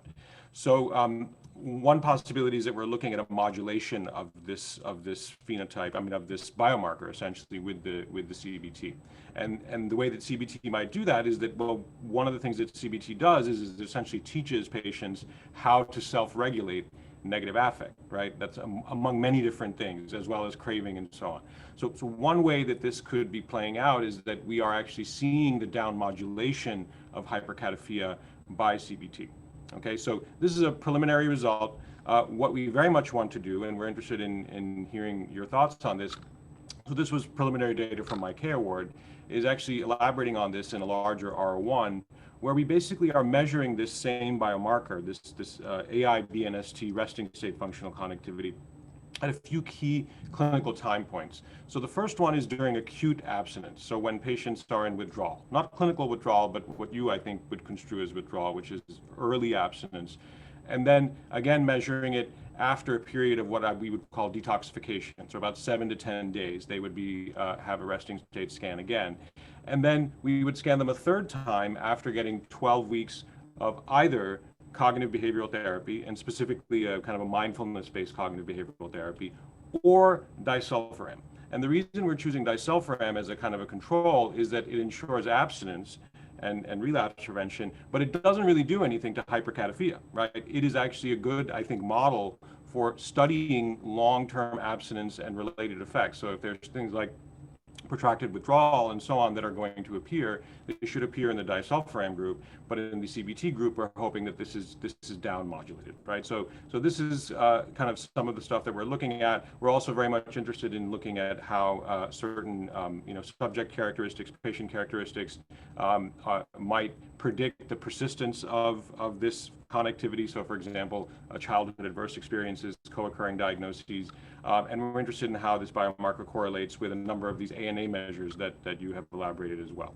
So that's the sort of the basic result. I was just actually, the question is, sort of just to hear what you think about it and what others think too. Thank you very much. Yeah, no, it's really cool. I had just seen the work from Danny Winder's group with Centani, a symposium, I think 2 days ago, on the insular control over this BNST in the rodent model. So it dovetails pretty well with what they've found. No, it sounds really interesting. I would be just a little cautious on your disulfiram control, because disulfiram does affect noradrenergic function as well as liver function. So you better keep an eye on that. Disulfiram is I don't, Fran, you know something about this, I think. I mean, disulfiram's been used to boost dopamine indirectly by shutting off norepinephrine, production from, remember, it's dopamine beta hydroxylase converts dopamine into norepinephrine. I don't know. You may want to just check that piece of it. But I think it's very exciting that if you have a behavioral treatment that's changing the brain in a structure that we know.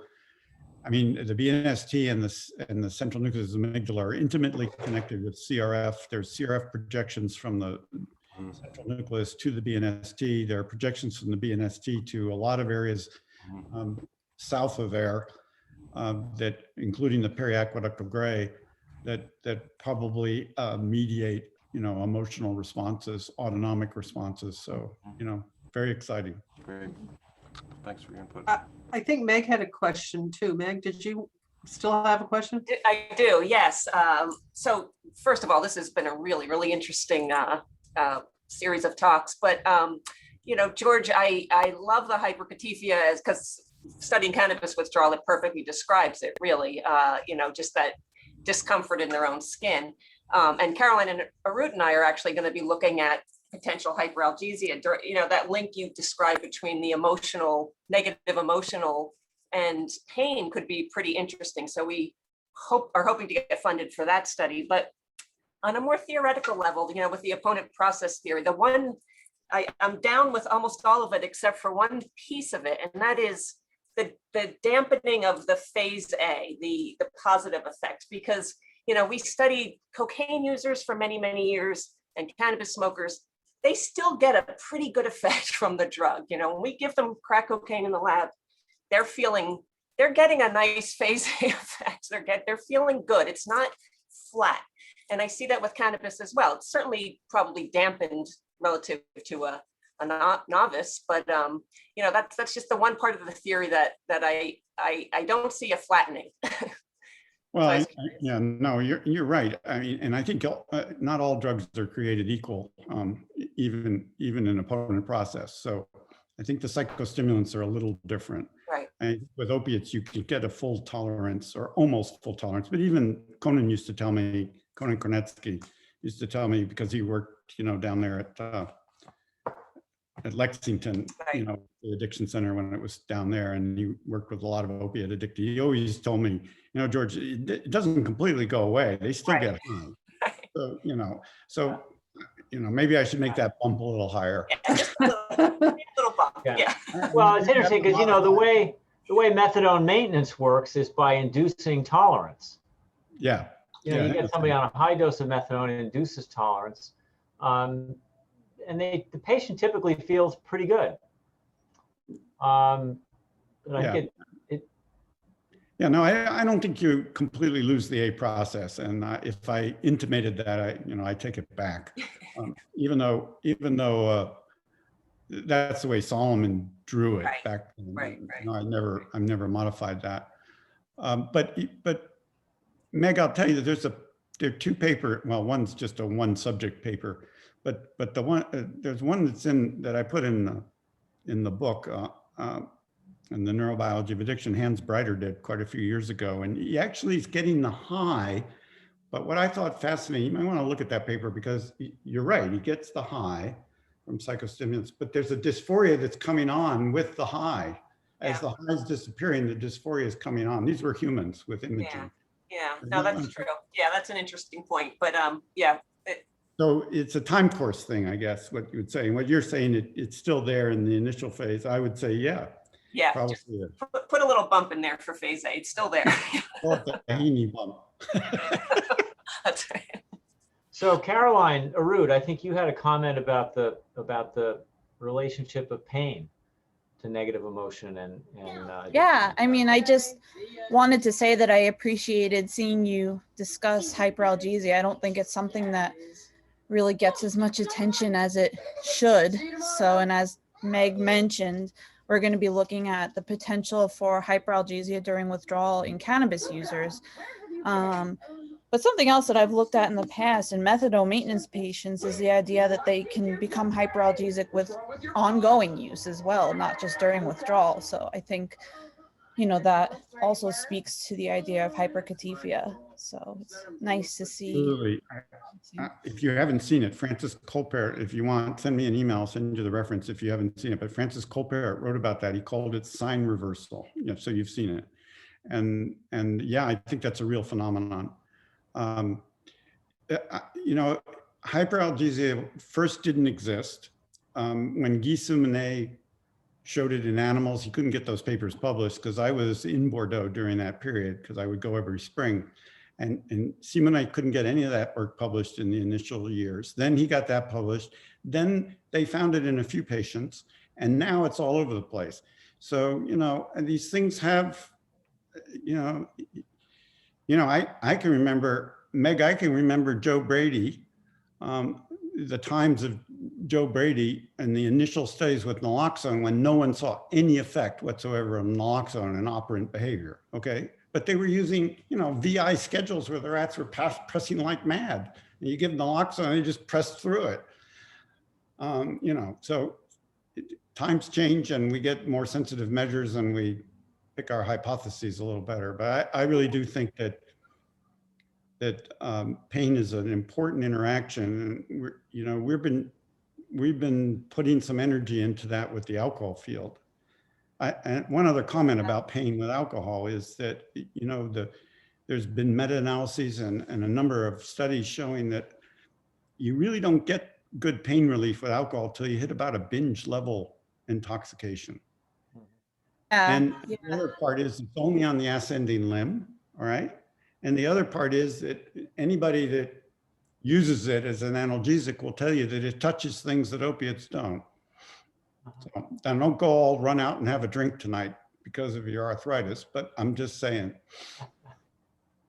One of the tough things with hyperalgesia that I've experienced anyway is, I mean, we have reliable measures in animal models, but there's not a great way to measure it in humans. So I think that's part of why it's so polarizing, or at least that's been my experience thus far. I think now that things like QST, quantitative sensory testing, are becoming more widely available, which we are going to be using in our study, I think it's making it a little bit easier to detect.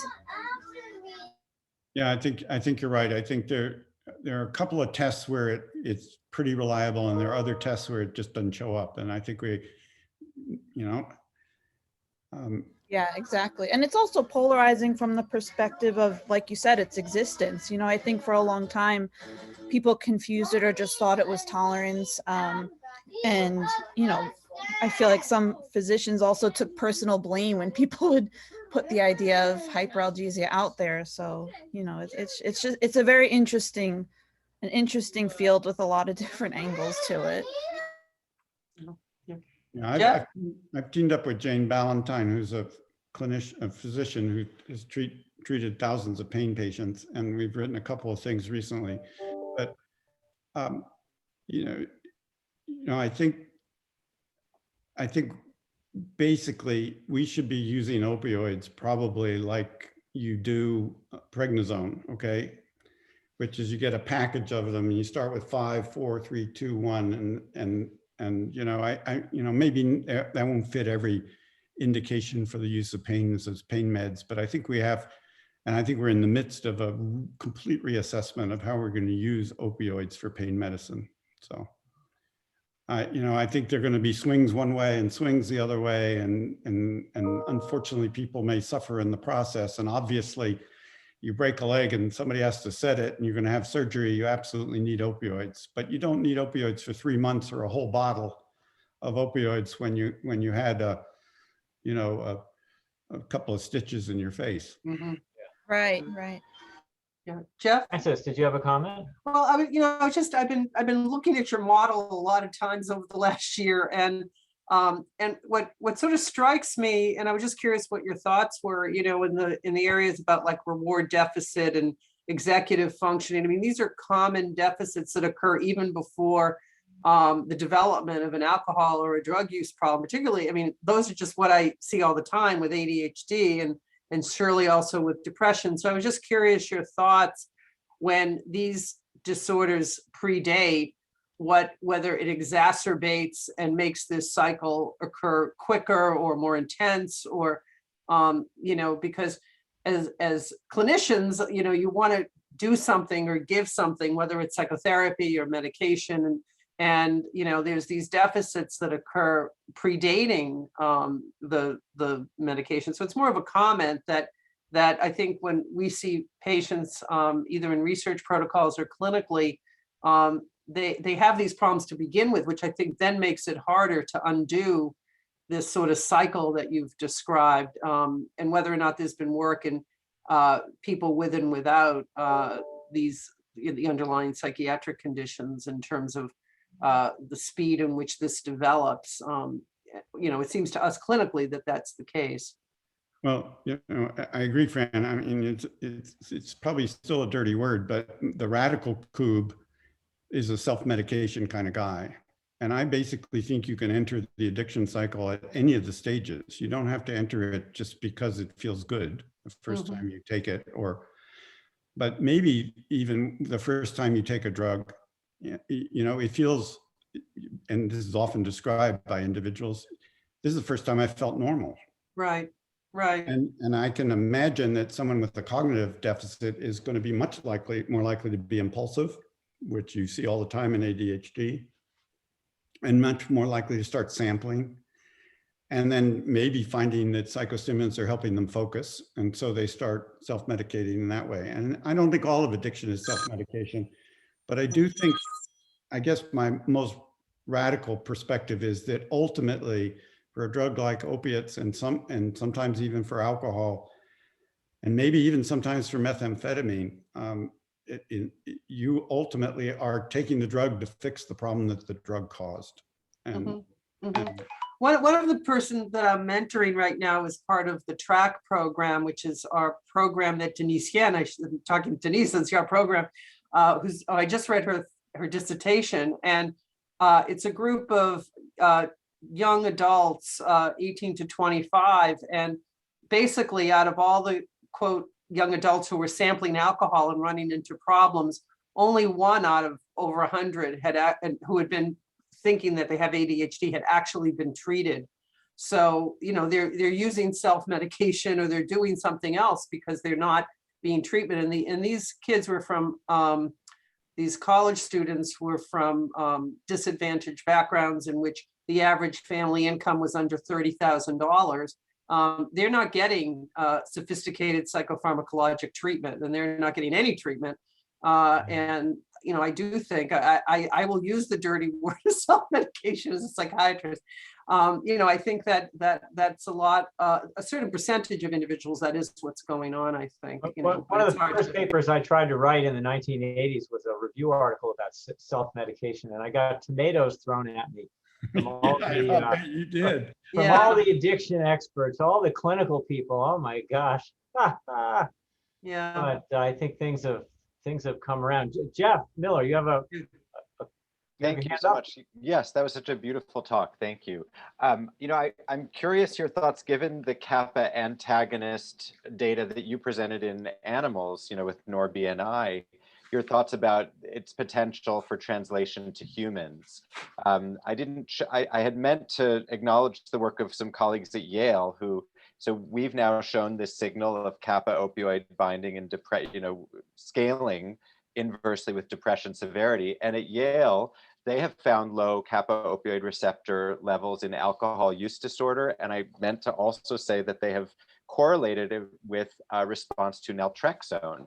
But, you know, I'm very interested in the more kappa specific, you know, naltrexone being a non-specific opioid antagonist. I'm curious your thoughts and perspectives about the future of like kappa specific interventions in these conditions. I think there's a potential future there, but and you know, I think we should test the hypothesis. But I have to tell you that in my aged years, I'm quite disappointed in what happened with CRF antagonists. And I hope the same. Let me rephrase this. You know, I think what we're learning is that there are so many endophenotypes of addiction, and some people may be more likely to respond to an anti-hyperkatific medication, and other people may be more likely to respond to an anti-pleasure medication, and just putting it in simplistic terms. And I think we need to do our clinical studies in that regard, like what you were doing, where you broke it down and did the correlative analysis. And I think, you know, I don't think we're going to have another SSRI, is what I'm trying to say. I just don't think that's going to ever happen. And then, you know, Alan Chatsberg and I did a symposium with Charlie Nemiroff a number of years ago, and, you know, and they trotted out all the negative data with the CRF1 antagonist at that symposium. And I remember Alan saying, he saw some of the work we'd done with the glucocorticoid antagonists, and he said, well, maybe we're putting the fire out in the wrong places. Well, a caveat, an adjunct to that is maybe we need to put the fire out in multiple places. And so, you know, I think, yes, definitely go for it. And the fact you're getting correlations with the binding is really exciting. And, you know, I would say, but I think the measure that you use is going to be critical. It's not going to work for everybody, I guess. Thanks very much. Yeah, the point that you make of all the endophenotypes, I mean, the patients are very heterogeneous Right. in ways that we can see, that we recognize clinically in our diagnostic way. But maybe we need to do a better job of trying to characterize the patients to find the ones that respond specifically to particular interventions, whether it's CRF or kappa or what. And the other piece of it is I wonder if this work helps us think about combinations, because you move a medication or a treatment into clinical populations and the effects tend to be modest for a variety of reasons. But if you can combine two meds that work by different mechanisms, then you have a potential for synergy. And I was wondering, looking at the work that Nazar showed and on the bed nucleus and so forth, whether some of this kind of work helps us think at all about medications that you might combine with a kappa antagonist or a CRF antagonist, for example, or behavioral interventions that you might combine with it to get a synergy. No, I agree. I think that's something we're going to have to consider. The problem is getting a pharmaceutical industry, which is going to pay for the big clinical trials, interested.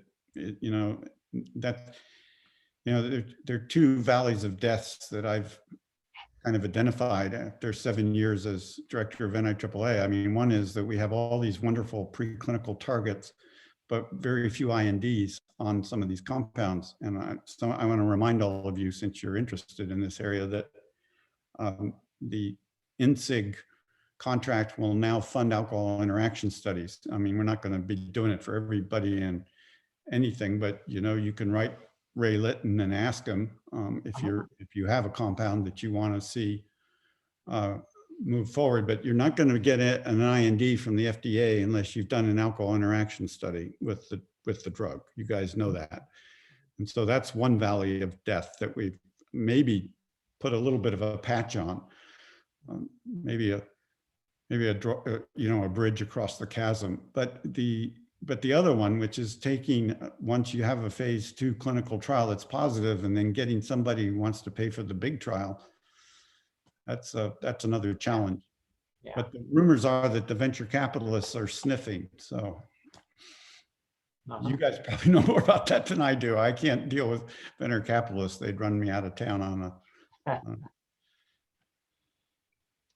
So, you know, I think there are a lot of challenges that we face with developing new medications that, I'll be honest with you, were proven to be more daunting to me than I realized. It's not as if, you know, maybe I should have known better, but it's not as easy as it looks to bring a medication forward de novo. And I was part of the group that brought acamprosate together. I was actually one of their consultants back in the day. And when I look back on that, it was a pretty extraordinary effort that LIFA Pharmaceuticals put into that in Europe.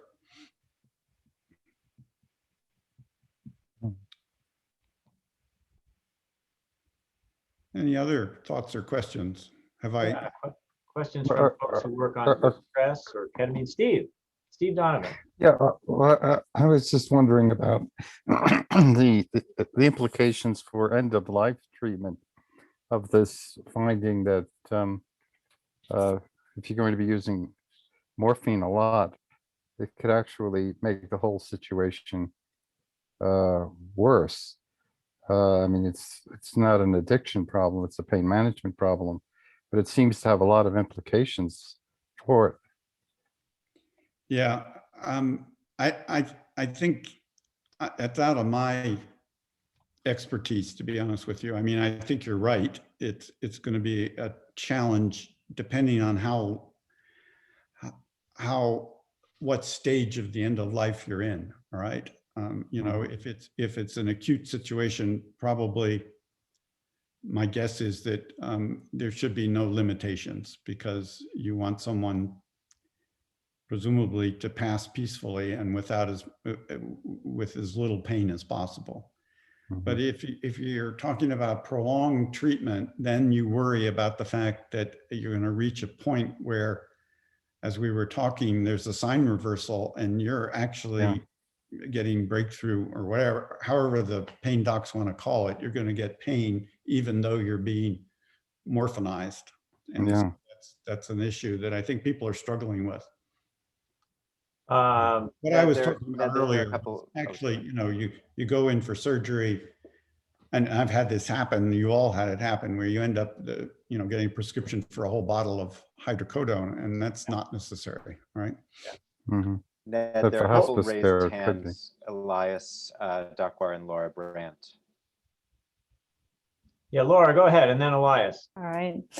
Thanks. I just wanted to, I was kind of thinking about the concept of hyperkatifeia, you know, in connection with the idea or the known fact that so many people with substance use disorders have comorbidities. During my early PhD work, I did a lot of observational studies, you know, kind of just mainly focusing on ADHD among people with gambling disorder. And after a certain time, I kind of got bored with that, not because it's not an important topic, but just because, you know, the fact that somebody screens positive or even has a positive diagnosis of ADHD didn't tell me so much about this patient population. And I'm kind of more and more getting attracted to this idea of phenotypes and of clusters that form. And to me, the hyperkatifeia concept kind of fits into that. And what even more reminded me of that is Meg's question when she asked about, you know, the process A and the process B about the bump. Because we can say on average, the bump is, you know, low or however high we want to put it. But then I'm thinking about, does it make sense, you know, to look at that? Where is the bump, if you will, for different people, and how does that impact perhaps on a treatment effect or on the expression of a behavior? And I just, Dr. Koob, wanted to just ask you about your opinion on looking more into phenotypes and certain clusters rather than, and probably not instead of, but in addition to, you know, comorbidities as diagnoses. No, that's a really good question. Vijay, are you on? Can you speak?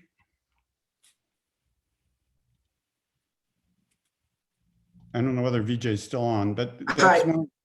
You there, Vijay? Yeah, I'm here, but I'm not sure I caught all of that question. So, well, she wants to know about what kind of phenotypes we should be studying, and I think you are in the protocol actually looking at quite a few different phenotypes for hyperkatifeia. Let's just focus on that for a second. And you know, I guess one of the dreams I had when Vijay and I and Laura Quacco got involved in this is that we might even develop a, you know, a neuropsychological test that could be sensitive to hyperkatifeia, but even more so, maybe even a probe during an imaging test. So, you know, Vijay, do you want to say a few words about what we're actually doing in this regard? Because I think we are doing stuff. Yeah, so our battery that we are testing does include a few measures of in the what we were calling negative emotionality in that diagram, but is really in the hyperkatifeia piece of it. So we have some self-report measures, and we have a couple of tasks that kind of get at more of like distress tolerance and some of those effects. I'm happy to send you the battery that we are using, and we can definitely share some of that information. And then the second point is we do have a neuroimaging complement to this study, and that does include a couple of tasks that relate to, there is a cyberball type task, and then there's also a face matching task of negative faces and emotion recognition and regulation that we think will probably fall into that domain. I would say if you're interested, not that the director of NIAAA would have a bias of any sort, but if you're interested in developing some more measures of these phenotypes, they might be welcome. That sounds No, that's great. really, Thanks. that's really fascinating. Oh, Elias Dakwar. Thanks, Vijay. Yeah, thank you, Vijay. Yeah, Elias, Hi, perhaps thank the you. last word. Can you guys hear me okay? Yeah. Great. Yeah, great talk. Yeah, I was struck by how hyperkatifeia may extend beyond the phase that you had restricted it to, that it may in fact play a large role in the A process as well. You know, I'm doing research with mindfulness training and ketamine infusions with the aim of promoting resilience, equanimity, non-reactivity, and you know, in deference to the, I guess, the Buddhist cosmology from which mindfulness stems, there's this notion of a kind of primordial agitation that is very consistent with your idea of hyperkatifeia, that we're kind of in a constant state of smoldering suffering that can either emerge as craving or as aversion. And the aim is to develop, you know, greater equanimity and resilience in the midst of it. So I really admire the notion, but I wonder if it can be taken even further, and we might consider it as sort of fundamental to the agitated striving as well that accounts for the A process of addiction. I think that's a really interesting comment, and you know, I think it dovetails with the elements of the deaths of despair. I've always maintained that the A process doesn't go away either, and I didn't mean to represent it that way, because I believe that if you're in smoldering suffering, then the A process becomes even more rewarding, because I believe it's the delta between hyperkatifeia and what you attain that is really the motivating factor, the incentive, okay, to put it in Bindra-like descriptions. So I don't know whether you all remember Bindra, incentive motivation, but motivation had two components. There was the attractiveness of the stimulus, but there was also the need state underneath. And so if you call smoldering suffering, I love that, a need state. And I wonder if our isolation, which is exacerbated by COVID-19, but the isolation we were experiencing beforehand, whether it's because of our political views, because of where we live, because of our, you know, all kinds of issues, socioeconomic, globalization, so on and so forth. I wonder if some of that folds into this. And so I think it's a good point. And yeah, you can take hyperkatifeia. Someone asked me recently whether you could have hyperkatifeia without drugs.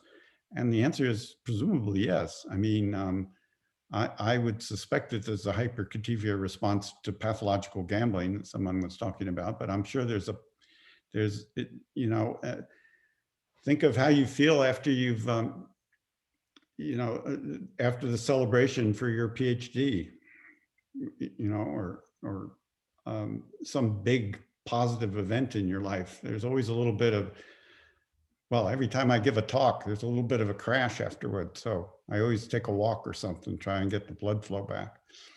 Anyway. Well, that's a great point to end on, and I just want to say that I think you know, maybe us all being in the research business, you can kind of develop a tolerance and little hyperkatifeia around, you know, the day-to-day of research. But George, this session has really reversed my hyperkatifeia. I found it very exciting, and it's gotten me thinking. I think I speak for everybody. Fired up to go out and push some more ideas forward. So, well, thank you all for the interest. It's been very rewarding for me. Hyperkatifeia notwithstanding, all right, because it's so much fun to see the interest in negative emotional states. And it's not the only part of addiction by any means, but it deserves its own time. So thanks, everybody. I really enjoyed this afternoon. Thank you. Thank you, George. So much, yeah. Bye-bye. Bye. Bye.